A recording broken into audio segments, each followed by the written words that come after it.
Well, are you ready, Robin? Good as Okay. ever. Okay, let's get it Okay. on.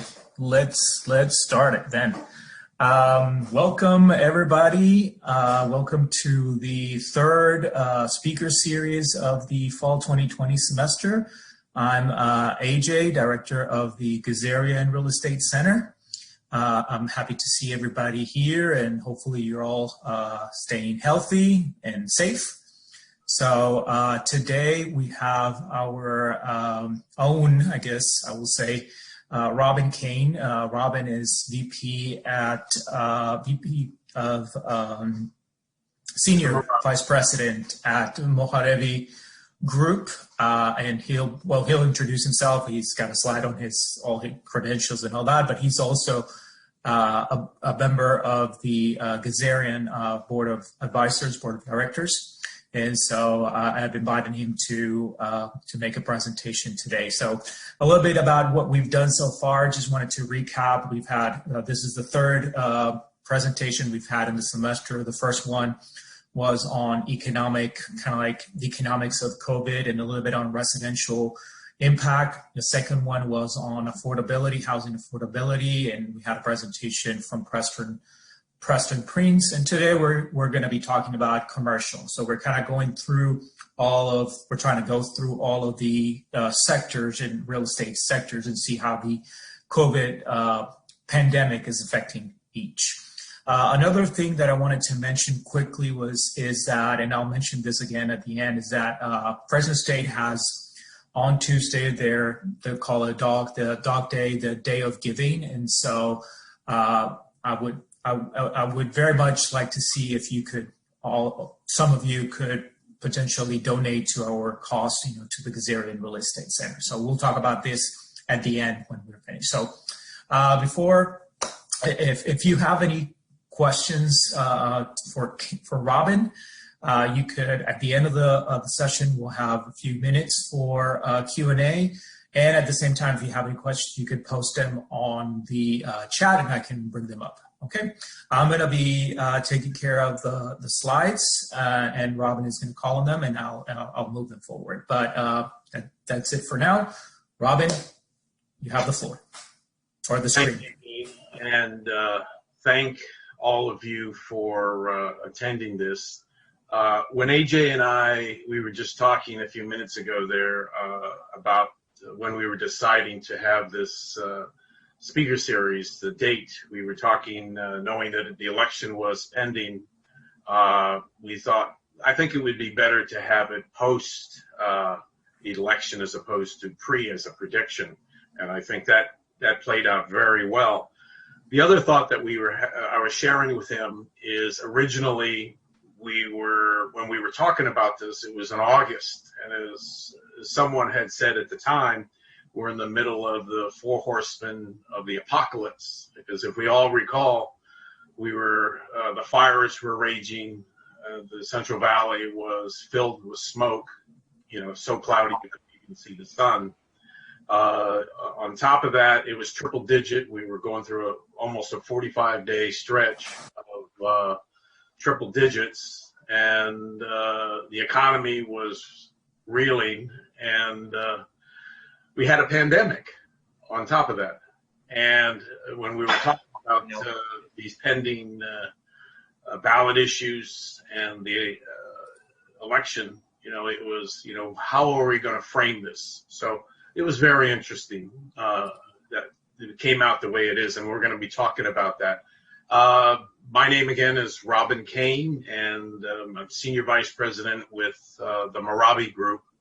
Prior to that, I was Senior Director with Berkadia, and then prior to that, I had my own firm for many years. So while my emphasis is being in commercial real estate, is in multifamily, I will strive throughout, and AJ will keep me somewhat honest in how it relates to other sectors. So if I need to address that, for sure I will do so.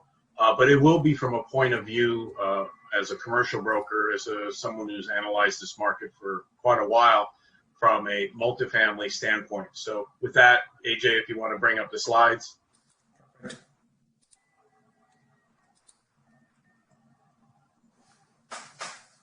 You can go to the second one here. Perfect. Again, there's a little brief bio of what I've accomplished and where I'm coming from. The agenda, we decided is to primarily focus on, to start with the California propositions. We'll touch lightly on that. It would have been an expanded version if the ballot issues had passed, but two of the three did not. So there's no reason to get into a deep dive as to what these ballot issues mean, because they failed to pass. They will be back. We'll talk about that as well. We'll move on to the Biden tax proposals. We'll touch on the four major proposals that affect commercial real estate. There are others, but I think just for sake of brevity, we'll focus on the four. And I think that the third issue we need to talk about is the impact of the virus on the economy. As much as this was going to be a discussion of pending legislation, I think that we need to understand what the virus has done to the economy. Where have there been paradigm shifts in population, in the economy, and I think it's important that we touch on that as well. Fourth, we're going to dwell a little bit on how Fresno and the Central Valley, it really has, I don't want to use the word benefited from the virus, but benefited from definitely some shifts in the economy, in the population, and has provided, has really relatively rode out the impact of the virus, especially when you think about the urban centers such as San Francisco, Los Angeles, Portland, Seattle, Chicago, and so on. So the Central Valley has been relatively unscathed. That doesn't mean that the economy hasn't got hammered. I don't want to minimize that, but in comparison to other areas. And then finally, I want to touch a little bit about what's underpinning the real estate industry and how important the continuation of the Fed's participation, and thoughts a little bit on how long it's going to last. And then finally, we'll leave some space open for some questions there. AJ, go ahead. Okay, there are three ballot issues I want to talk a little bit about, two of which have failed. Proposition 15, for those of you in the commercial sector, were fearing the worst. It was known as the split roll, and basically it said that Proposition 13 benefits would not continue to inure to the commercial sector. It did exempt residential, both for rent and single-family homes, but it put pretty much a sort of Damocles over retail, office, industrial, in other sectors. Fortunately, it failed, and it failed by 500,000 votes with 87%. I think that's now over 90%, and I think that margins continued to hold. So for all intents and purposes, the Proposition 15 has failed. Proposition 21, which is something a little bit closer to home for rental industry, was basically Proposition 10 do-over. And that lost, or is losing, by almost 3 million votes. And that's close to 59% voting no. I think the cost to defeat both was extremely expensive. It was estimated over 170 million. To give you a little bit of a perspective, nationally, Proposition 15 was the second most expensive ballot issue on the ballot, both for and against. The people for it was the Zuckerberg family, Mark and Chan Zuckerberg. They supported Proposition 15. So the most expensive ballot issue was obviously the Uber Lyft Proposition 22. So Proposition 21 came in at about the fifth most expensive measure. So a lot of dollars were spent. And for the real estate industry, having to go through a very expensive ballot issue just 2 years ago with Prop 10, and now having to deal with Prop 21 as well as 15, it becomes something to think about as we go forward. it has taken, as I say right there, the wind out of the sails for a number of years. But the bad news is the Pro 15 forces and the Pro 21 forces will be back. Well, they'll be back in 2 years or 4 years. They have already started the process to gather votes and put the ballot back on the issue in the 2022, possibly 2024. So it is coming. The third ballot issue, which was, as I call it, Trojan horse tax increase, was Proposition 19. I think all of us saw the commercials on how this would provide relief for the wildfire victims as well as for senior citizens and the elderly. What it didn't really get into was the fact that it would end the ability for children to inherit their parents and or grandparents' favorable property tax rates. So, and the only way you can avoid that tax increase is to move into the residence and declare it as your primary residence within a year. As I say right there, it was known as the Lebowski loophole, and it was named after Jeff Bridges, who famously was splattered all over the Southern California newspapers as inheriting his father's, Lloyd Bridges, home in Malibu on the beachfront, and had continued to be taxed at $5,700 a year, but leases the property for upwards of $15,000 a month.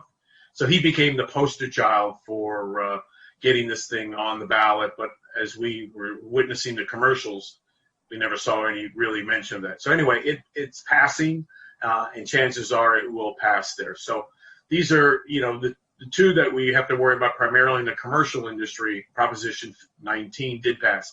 Interestingly, one of the big supporters of it, besides many of the municipalities, but it was also the California Association of Realtors. They were also a supporter of Proposition 19.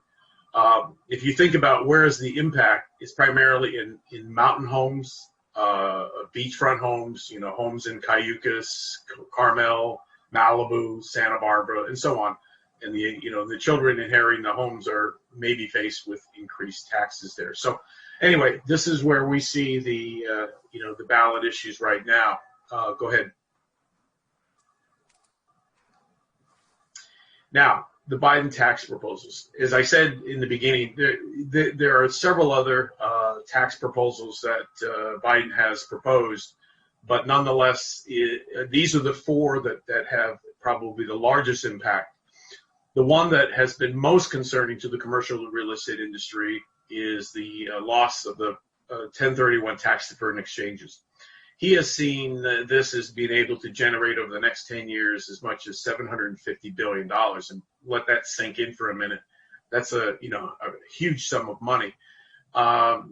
In the 2017, the Trump Tax Credit Jobs Act, there was an attempt to narrow its benefits, which really only ended up being narrowing or prohibiting a personal property 1031 advantage. With Biden, he wants to see its elimination, and it's likely to be made retroactive back to January 1st. When you look at, certain tax increases, they tend to make it retroactive, and it's possible it can get back as far as January 1st, 2021. What we're seeing is a huge surge of transaction activity. People are trying to anticipate, this likelihood. So we'll have to wait and see. I think ultimately, if it does pass, it will have an impact on valuations on commercial real estate, and in terms of it will take some of the liquidity, and therefore there will be fewer transactions there. Secondly, there is a change that he's seeking in the inheritance tax treatment. The 2017 increased the exemption for estates to almost 11.5 million for individuals, and almost 23 million for couples. Biden says he wants to bring it back to historical norms. So if you're saying, what does that mean? I think all you have to do is just look back at where it was in 2015, 2016, and you can see that that's what he's seeking, is to bring it, that inheritance tax, that caps down to lower levels there. So it'll generate income for him as well. Impact on commercial real estate, minimal on valuations, transaction value, not that much. I think that's going to be, less of an impact. The third one is a pretty dramatic one, which is, capital gains tax at ordinary income.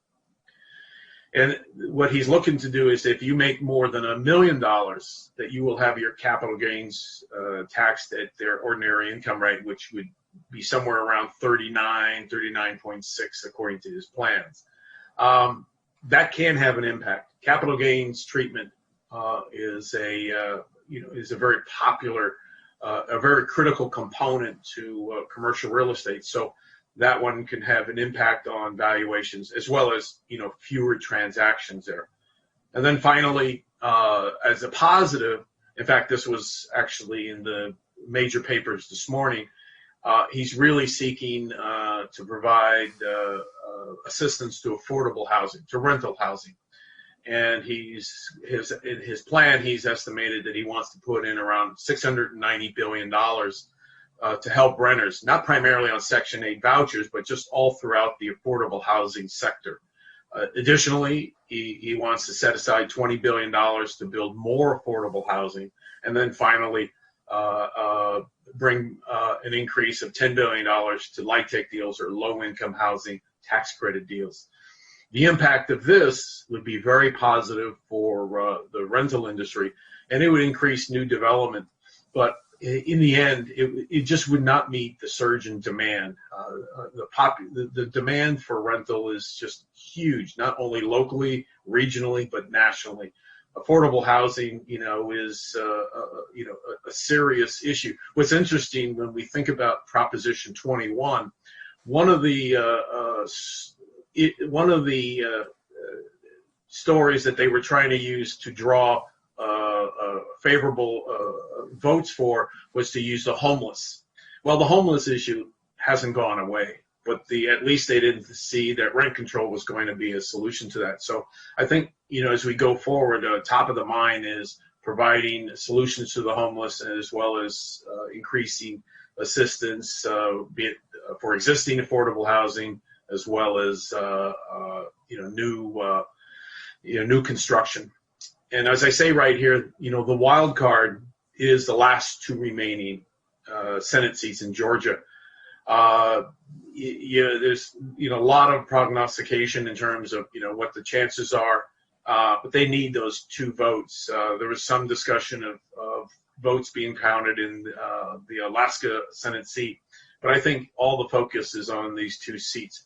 But I think behind the scenes, you have to keep in mind that the House lost seats. As everyone was anticipating a blue wave, they actually lost seats. And they lost 6 right now with the potential of losing maybe several more. So right now it stands at the House Democrats stand at 220, and the Republicans are over 200 at 208, with still 7 races outstanding. This is the slimmest majority in 20 years for the Democrats.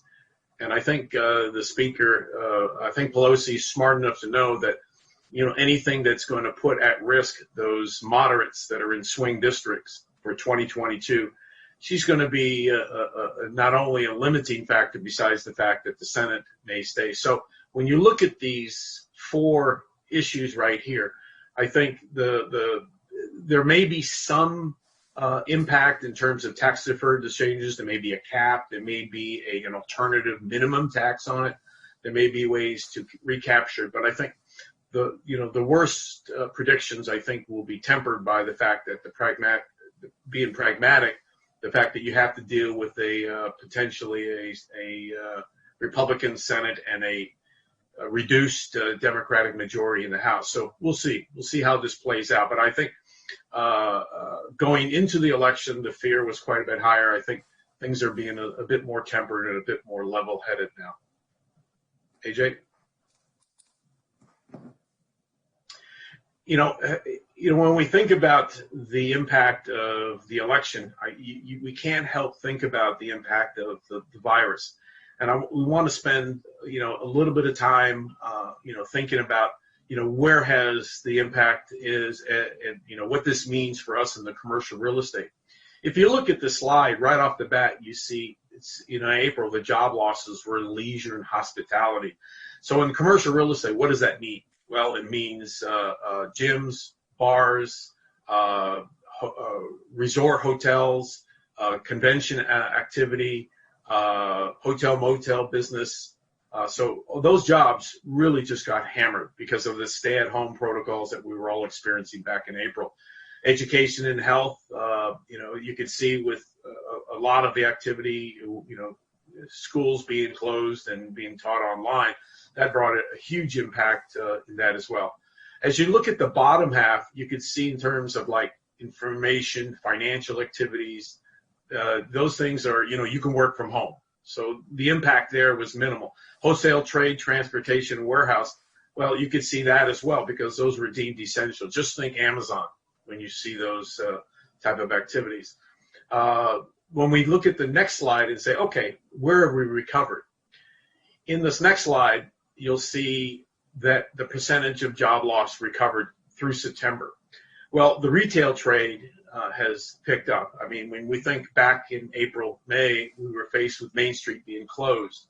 Today, all the stores are pretty much open. So I think, from that standpoint, they've recovered a lot of their jobs. If anything, some of the part-timers probably have not been brought back, or maybe the full-timers have been put on part-time. But retail trade, I think, for all intents and purposes, is back in business. The question is whether or not the consumer is actually purchasing, consuming where they were in the past. And I think with the recession and the economy getting hit, that probably is not the case. But in terms of jobs, at least they've returned. Other services, construction, and I think for all, you could see for yourself that a lot of the jobs are back. But if we look at the next slide there, you can see it really comes out, and you've heard this phrase, K-shaped recovery, but I think it just comes down to this.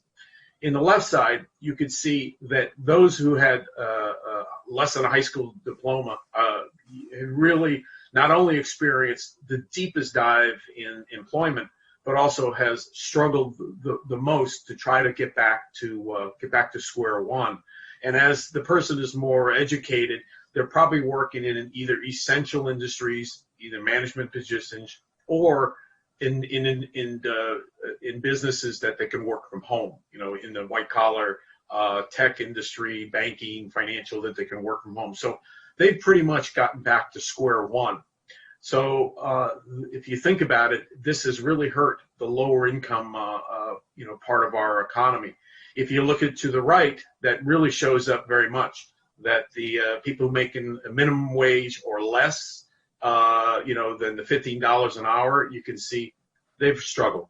They got hit the hardest, close to 50%, and then have only gotten up into the 20-25% range.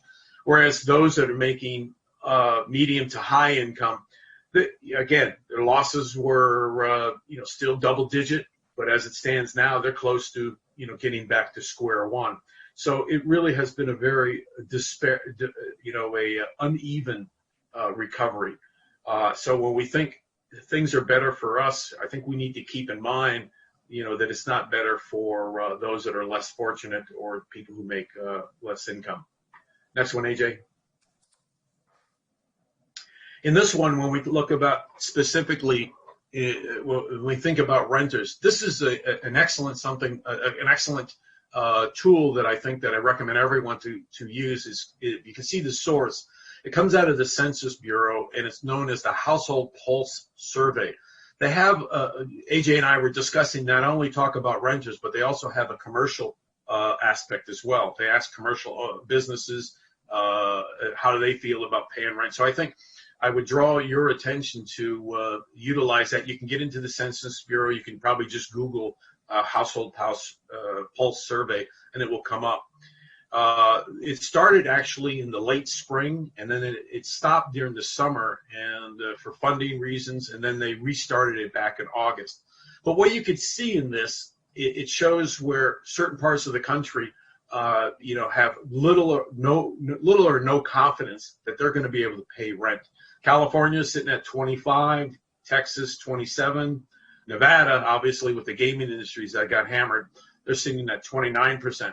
You can see places like Washington with their high-tech industries and the ability to work from home, they're able to sustain and be able to pay rent. Places down, AJ, right, in your home turf in Louisiana, obviously the oil and gas industry, because of the lack of demand, got hammered pretty much, and tourist places like New Orleans and such, it got hammered. But this gives you kind of an idea of where the country is in terms of their ability to be able to pay rent. It's been estimated, you can see in the upper right, the Federal Reserve out of the Bank of Philadelphia says that by December, 1.3 million renters, households, will owe over $7 billion in unpaid rent by December. Just think about that. That's over $7 billion of rent that hasn't been paid. And then think about the mortgages the owners who own these rentals are going to have to struggle to how they're going to pay their mortgages. Yes, they're getting forbearance or basically a stay of execution on having to pay the mortgages, but they too are going to be under pressure. This doesn't even reflect the commercial space. Think of all those mom and pop shops, inline tenants in shopping centers, small businesses in office buildings who aren't paying their rent as well. And that impact is going to have a deleterious effect as we get into 2021. So that the Biden administration has had discussion on how they're going to address that. There is substantial monies, even in the CARES Act, to support the renters, as both in commercial and residential. But that hasn't made much progress to get down to the consumer, to the renter, and to the businesses. So time will tell. This is unfortunately something that's going to linger well into 2021, and it's going to take a long time to sort itself out. So it's not very encouraging there. Next slide. In this slide, it gives you an idea, and this because of the virus, this is my move, and they summarize this, and you've probably heard anecdotal stories in terms of people vacating the largest cities, and you can see New York, obviously by far, lost more than 100,000, and these are people that can be easily tracked. There were probably far more, but if you take the 111,000 in New York and then the 43,000 in the borough of Brooklyn, you can see that was, over 150,000 people moved out of the cities. And then obviously here in California, San Francisco experienced 27,000, Los Angeles 26,000.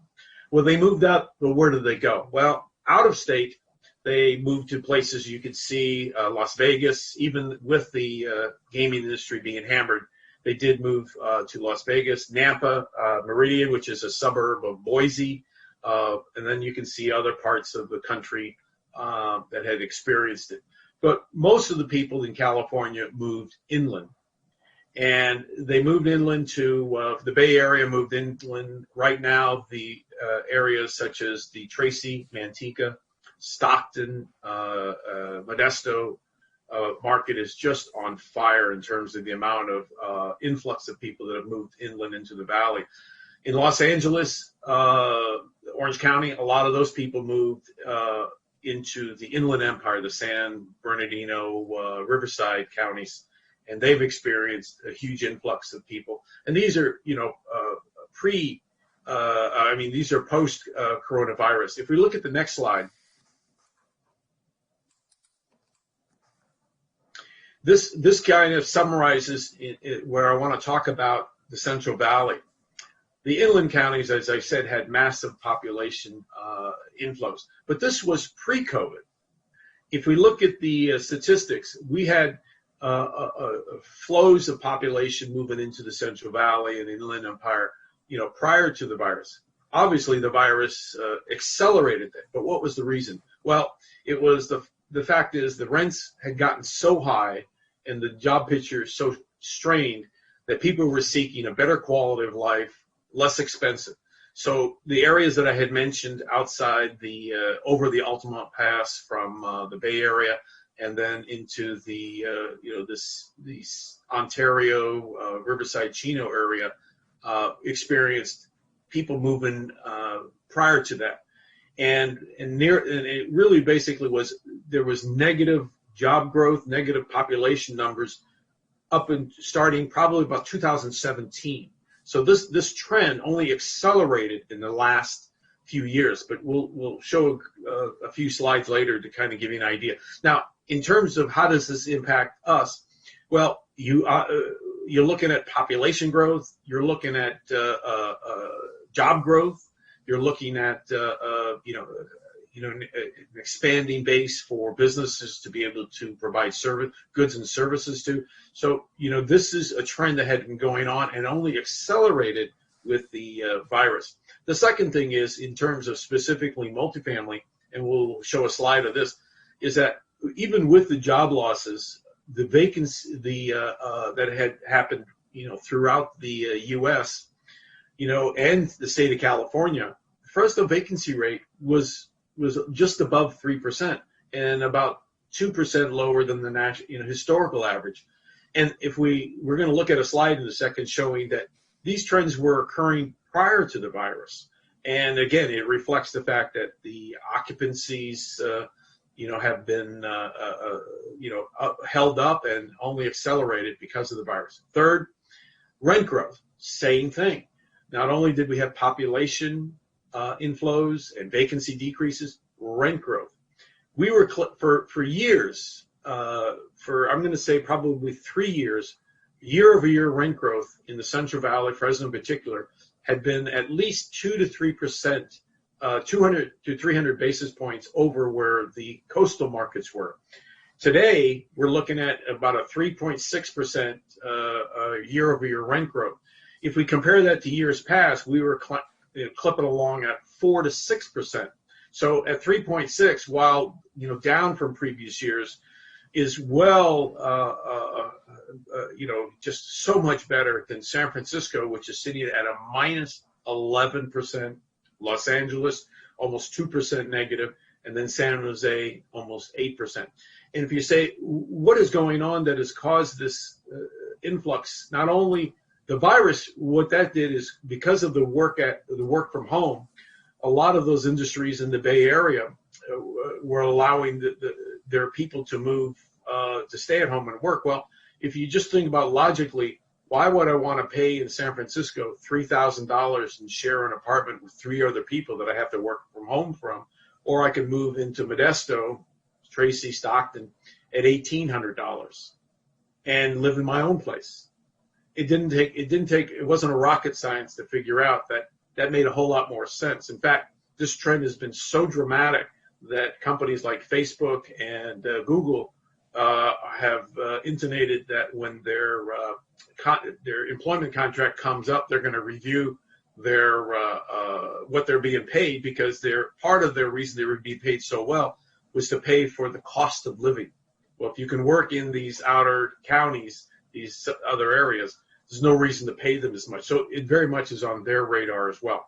And then finally, I think the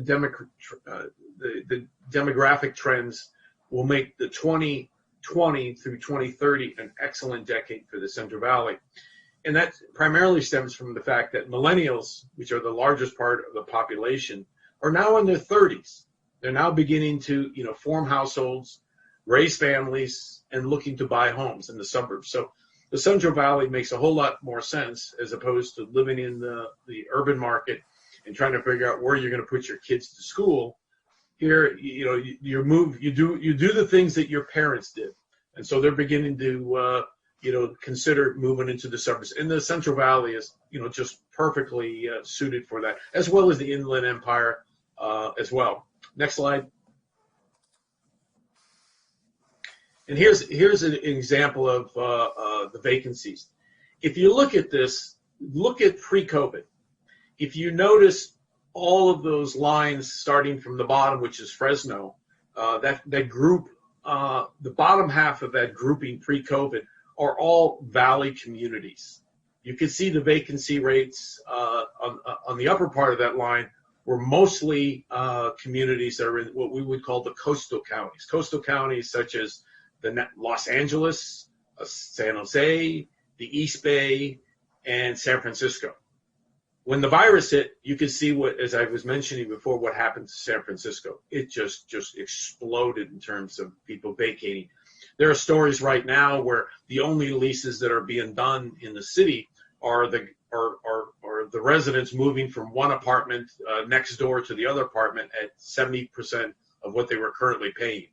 And so they were getting quite a bit of a break. So that was the only way that the landlord could, keep that tenant. So the vacancies, those are the people who just chose to stay. You can see right here up until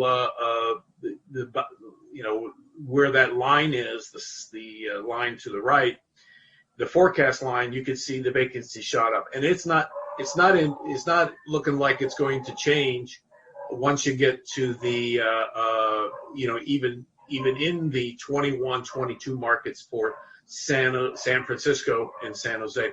And the reason for that is primarily because the amount of new construction that is intending to come online in the 21 market, lots of new construction in San Jose is expected to hit San Francisco as well as Los Angeles. So timing, unfortunately, isn't good for all those new units to come to pass. So we'll see how that plays out. But look at the going into 21, 22, the bottom, that grouping of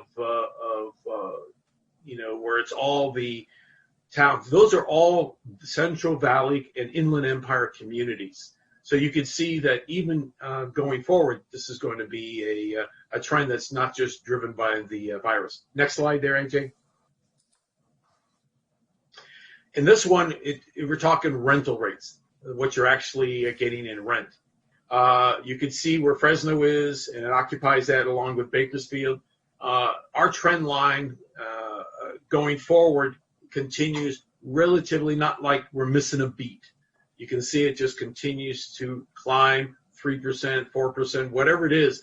You can see that it doesn't really show much reaction. Whereas if you go to San Francisco, San Jose, the East Bay, you could see as soon as the virus hit, rent rates went down. It got hammered, and it really has changed the delta between the Central Valley and San Francisco. There are stories of people moving back because the apartment that they had vacated or they were wanting to rent, the rents have dropped as much as 35%. So that $3,000 apartment is being offered for somewhere in the vicinity of $2,200. So, that difference between the Bay Area and the Central Valley, you can see has tightened. And I think if that continues to tighten, that gap, it will create a swing back in terms of demand back to these other markets. But I think the delta between, where it was pre-COVID and post-COVID, is pretty dramatic. So next one, AJ.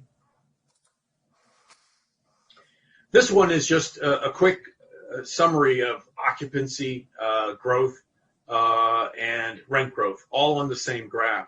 The box shows the Central Valley cities. They're all boxed together, and you can see the color coding. But for all intents and purposes, they're grouped. The one that's outside the box, that's higher up, the purple, that's the Inland Empire. You can see below the negative line, which is we're pretty much in the upper center of the graph. You can see that San Francisco, San Jose, the East Bay, and Los Angeles, they are experiencing both market, the rent growth year over year being declining, as well as the occupancy. So they're suffering both in the number of residents staying in their places, as well as the rents that they can continue to ask. And whereas we are experiencing positive rent growth, I think the only anomaly, the only outlier in that grouping is Bakersfield, and it's just basically a 1% occupancy growth. But still, it's a 4 to 6% positive year-over-year rent growth. So, it just gives you the disparity of what's happened, both pre and post-COVID in terms of the occupancy, the rents that you can charge. And I think, how does that play out on the commercial side? Well, you got to have people to provide goods and services. And I think when people are able to are moving into our communities and are paying higher rent, obviously means that they have enough confidence that they can upgrade their apartments and they're willing to pay for it. I think that bodes well for the inland counties in comparison to the coastal counties. Will this continue, ad infinitum? Doubtful. I think that the trends will shift back. It's just a question of when, whether it be 2022, 2023. But I think that you have to assume eventually the pendulum will swing back to the coastal counties, especially if the delta between what they charge and what we charge continues to compress. AJ, next one. This slide, I think, is I think a very good slide to show, okay, what do I mean by the decade going forward? The millennials have always been the group. When I think about a conference that I attended back 10 years ago, there was a lot of talk that the millennials are going to provide a lot of impetus for demand because they were the largest largest segment of the population after the baby boomers, which is the group to the far right. So when we think about it, they're now entering into that 30 through 45, 49 age group over the next 10 years. And that's basically what is known as the family formation years. They tend to want to move into the suburbs. They want to own their own home. They want to start a family. They want to raise their children. They start to think about the school districts. So for that reason, the Central Valley, especially our area, Fresno in particular, I think we're perfectly suited to take advantage of that. The group that primarily, if you think about the last 10 years, they were primarily in the 25 to 29 range, and they're the ones who really were populating a lot of these urban centers. They now have gotten to the point where when we look forward, the next 10 years, they're the ones who are going to be looking to buy a home. If we look at to the far right, which is the group that I occupy, is primarily the baby boomer generation. They're primarily, looking to sell their home, looking to, they're not looking to change their lifestyle to a point of moving into what you would call an urban lifestyle. So when we look at this, think about the next 10 years in this millennial part of the population growing to older. They're going to be looking to starting a family and owning a home. So for the home builders, this is, great news. Next slide. Okay. And then this is one I think we want to spend a moment to think about. If you look at pre-COVID, we were dealing with the 10-year treasuries, 175. Now, what does that mean to a home buyer? Well, you were looking at mortgages that were in the high threes, maybe low fours, going into the beginning of 2020. And for us in the commercial side, both for whether it be for retail, office, industrial, we were looking at mortgage rates in the low fours, high threes.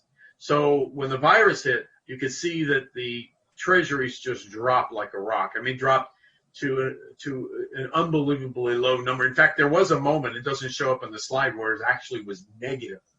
And that was right at the beginning of the shutdown.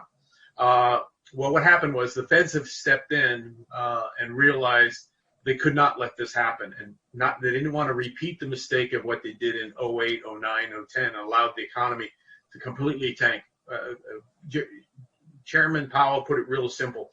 He said, we don't want a financial calamity to be on top of a pandemic. They didn't need that problem. So they started to support the market primarily through buying commercial-backed securities in the mortgage markets and the commercial markets. So they provided a floor. So today, where we are in mortgages, in the apartment side at least, we can borrow money in the 2.8, 2.9% range over 10 years. That is an ungodly low rate. We've never seen that before. And that has provided that floor that the feds have provided have not only underpinned the commercial market, but also underpinned the home buying market, because you can borrow monies in the high twos, low threes. So the lenders are, while they were very conservative in the months of April, May, and June, have really, turned up and have come out in a very aggressive way. In August, they started to allow refinance, what we call in the commercial business, refinance cash outs, where you can refinance your commercial real estate and actually pull cash out of the deal. Up until that point, it wasn't possible. There are still some constraints on the commercial market in the multifamily. There is some reserves that are required, being 3, 6 to 9 months to 12 months of payment reserves. So in other words, if your payment was X, they want you to keep 6 months to 12 months in a reserve, so that just in case there's any problems. But every day that is diminished. It's headed. The bias is there's going to be less and less of that, because we really do have a historical track record of who's paying and who's not paying. So and if we say, okay, when is this going to end? Chairman Powell was in one of the committees, I think it was in the Senate, and one of the senators asked him, when do you think you're going to stop supporting, supporting or, underpinning the market? And he said, we're not even thinking about raising rates.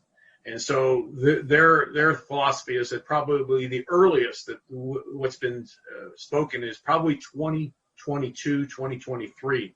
So in his mind, he wants the pandemic to be well behind us, well in the rear view mirror, before he'll begin to start pulling the money out. And there used to be a thing that we, back in 2013, when they started to pull out the support, and it created hiccups in the financial markets, and it was known as the temper tantrums in 2013, 2014. And it created some issues because, as I had said at the time, sooner or later the training wheels got to come off. And sooner or later the economies, have to be able to support on its own. So there will be some hiccups, but I think for this foreseeable future through 2021 and most likely 2022, we're going to see the Feds continue to keep the rates low. Now, having said that, I had to change the slide, AJ. You can see where it says 9.92. No, go back for a second there. You remember that when I originally sent you this slide, it was actually 0.70. And you can see to the far right is 0.92. Now, just this morning, the 10-year Treasury dropped to, I think, 0.85. So, fortunately, it's not continued up, but it's come back down. But nonetheless, I think it'll probably bounce along the bottom, for at least the next 12 to 18 months. Okay, go ahead. Change it. In closing, I think that we have to kind of take a macro perspective. And I think all of us, and when I created that line, there will be a vaccine in 2021, that was literally on Saturday when, on Sunday is when Pfizer announced that they actually have one approved and they will get out. So I think when we look to 2021 and beyond, I think the good news is there is a vaccine. And if we think back to where we were in March, April, May, June, there were talk it was going to be 12 to 18 months, and we don't know if it was going to be effective. And, there were a lot of prognosticators saying sometimes it takes years. So having the vaccine going into 2021, I think, is a very positive impact. It's going to take a while, and as AJ and I were kind of musing and before we got on this call, it'll probably reach us somewhere around the end of the year. It's not something that we're going to see in the beginning of 2021, but nonetheless, I think by the end of the year, that the majority of the population, both regionally, locally, and as well as globally, I think the vaccine will be out there. So it'll take a while, obviously, but nonetheless, there'll be a number of them. So that's a good sign. The other thing is the economic recovery will be very strong. I firmly believe it will be very strong in 2021, not because of the fact that because we're starting from such a low point. that in all respects, I think that the signs will be very positive going forward as we move through 2021. Just trying to get back to where we were in January, February of 2020, will be it's going to be a long road, but nonetheless, I think that's a very positive sign for us in all sectors of our commercial real estate. And as I mentioned, what the COVID has done is it's shifted, how we live, how we work, and how we play.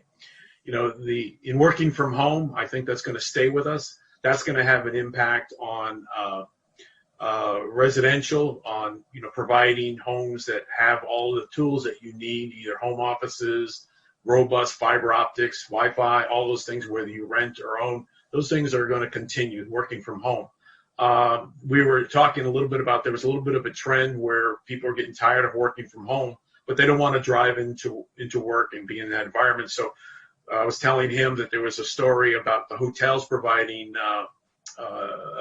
room rates by the day. So you come in at 8, 9 o'clock in the morning, then check out at 3 to 5 in the afternoon, and use the hotel facilities and services and rooms to work from home for those that are getting tired of, listening to the dogs, listening to the issues at home. So that's not going to go away. I think working from home, be it remotely or that's going to stay with us. E-commerce, that's been around for years. It only accelerated.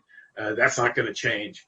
How we interact personally and socially, I think that's going to have it's going to take a while for us to get back to where we were. How we entertain and how we gather with friends and family, I think that's going to take a while. It may take us to develop those habits on a more global basis, probably all of 2021. The COVID bill, well, with hotel tax, sales tax, I think that we all have to keep in mind that these things are the bills are going to have to be paid.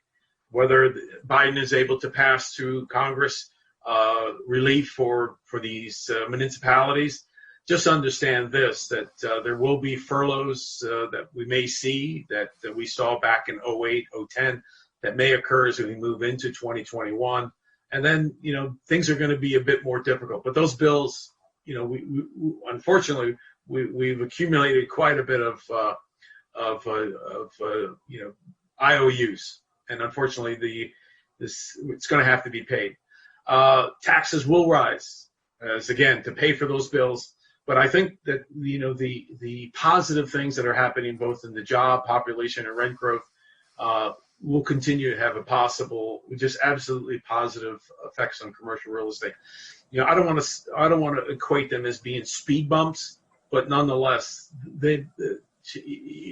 as a commercial real estate, you never want to develop your business plan based on government action, government fiat. I think, you operate it based on the fundamentals.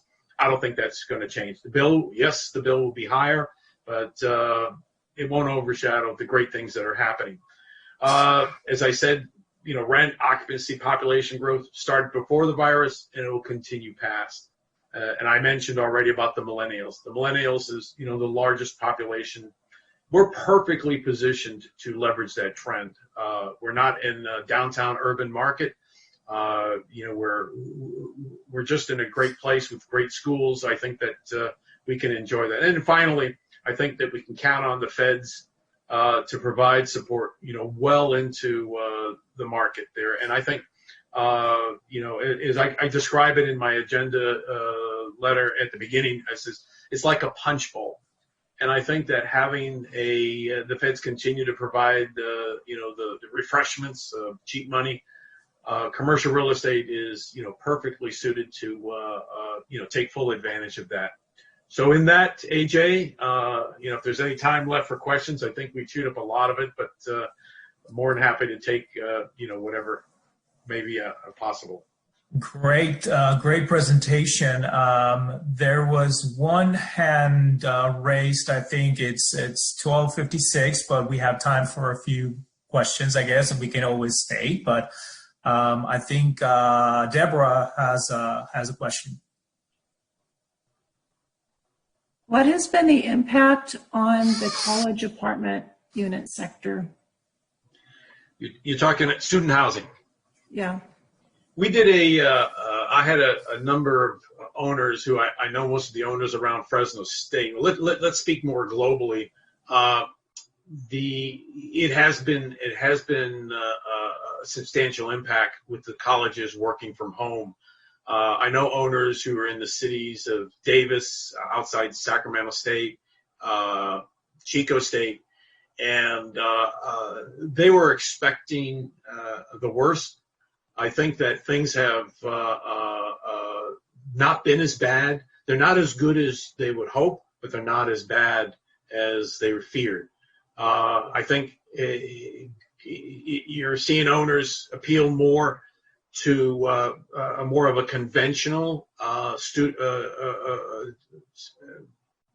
market segment. In other words, if you were a student community that rented by the bedroom, in other words, where you had a 3-bedroom with 3 leases, you're going to be somewhat constrained to be able to convert that to more conventional, to just to rent to someone who wants to rent a 3-bedroom. I think those owners that are had appealed to not only students but to other market segments. Those owners I've spoke to have actually made up for whatever percentage they had for student housing with just your normal market rate, market demand. So I think for those that are entirely, focused on the student housing and the methodology of renting by the bedroom, you're going to be somewhat constrained. And understandably, for those of you who don't understand what that is, just to give you an illustration, for an owner that could rent their 2-bedroom apartment around the Fresno State, they probably can get from as low as $950 to as high as maybe $1,200. If they could rent it by the bedroom, they were able to rent it for as much as maybe $600 to $700, which means they were getting $1,200 to $1,400. So there was an incentive to rent by the bedroom. But the challenge lies that if you've got a reduced student housing from students that choose to live from home or just learn from home, there's no reason to be at the campus.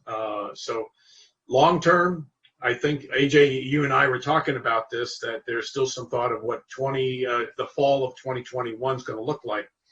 And I think that for if you own apartments around Fresno State and you can appeal to other market segments, you're going to have good demand. Demand is very strong. The vacancy rate in Fresno is operating around 2.5 to 3%. So with that, there's ample demand for apartments, and being around Fresno State, most of the areas would be very attractive to all the other segments. Excellent. Any other questions?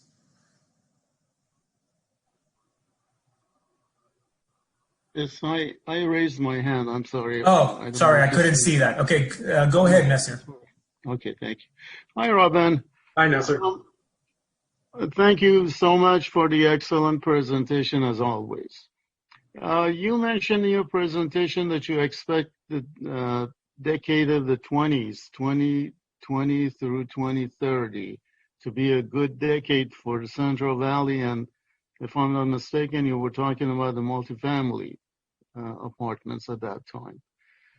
With the rents declining in Northern and Southern California, and the fact that you mentioned that usually the Central Valley market is 3-4 years behind those two markets, do you anticipate that to trickle into the Central Valley, and when, or do you think that those markets have decoupled? The experience of the lag that you described, I think, has been broken for a number of years. And a lot of that is because the rents had risen so much in the Bay Area and Southern California that this exodus into the inland counties, Inland Empire, Central Valley had begun, as I mentioned, in 2017 and accelerated.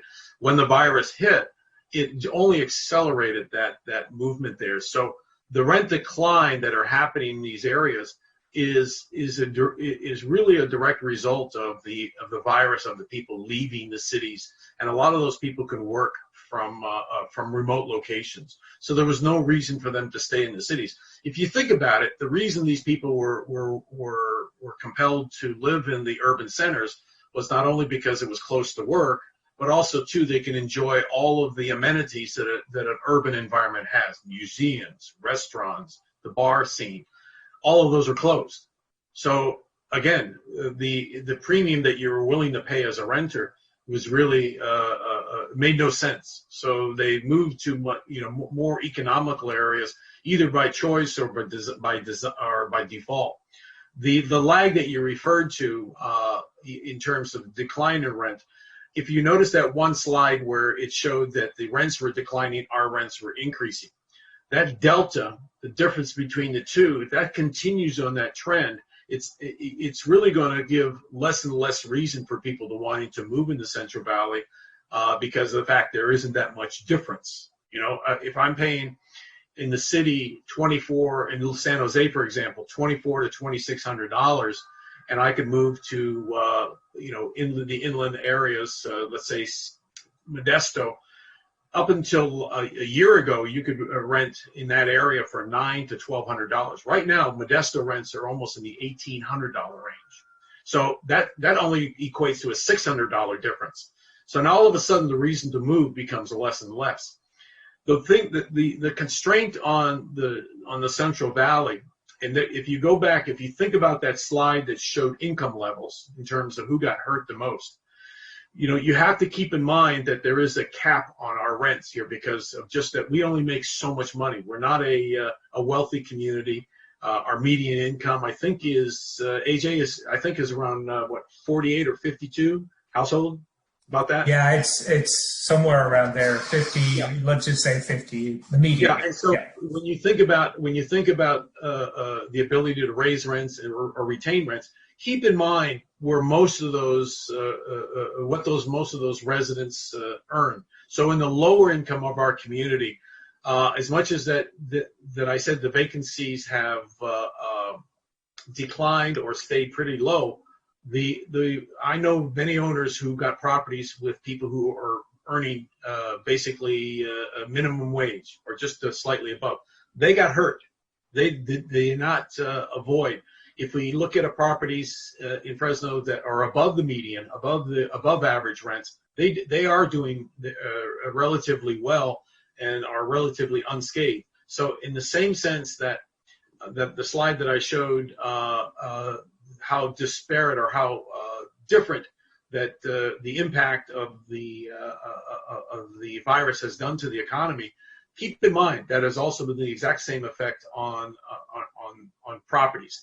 And that affects geographically, that if you're in certain parts of the community which are less fortunate, they've not only experienced the job losses and the impact on the economy more, they've also unfortunately experienced the virus in greater numbers. And I think that's what Newsom has been trying to push, that if we want to move to the next tier, of course it looks like we're moving backwards, not forwards, that we have to bring the entire community up, not just parts of the segment of the community. We need to bring the less fortunate areas, the less fortunate census tracts up with us as well. So we have to bootstrap the entire community in order for us to be able to successfully move into the next tier and get more relief from the restrictions that the government has on. So hopefully that answers your question there. So you did. Thank you.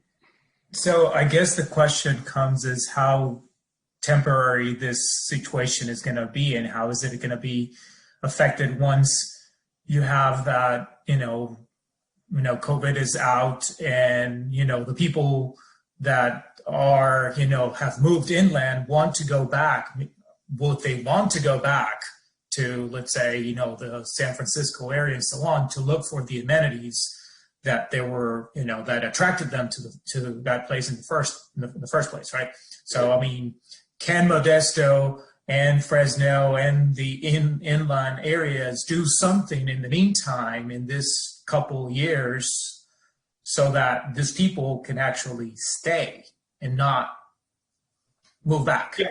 Yeah, I think one of the things that we were working on very much was the downtown scene. When we think about the microbreweries and the opening, the very positive opening of Fulton Street and the ability to expand, I think that there is a real sophistication that has grown, and it not only grown organically, but a lot of it is because of people have come back, and there are a lot of quality of life issues that they are bringing and are demanding that we add to our community. And places like Modesto, as well as Fresno and Stockton, you're really seeing a change in the expectation. Instead of just saying this is just our community, no, there are actually some very positive efforts on a minor and as well as a major level to change that quality of life, to make it more acceptable. The city will always have its attraction,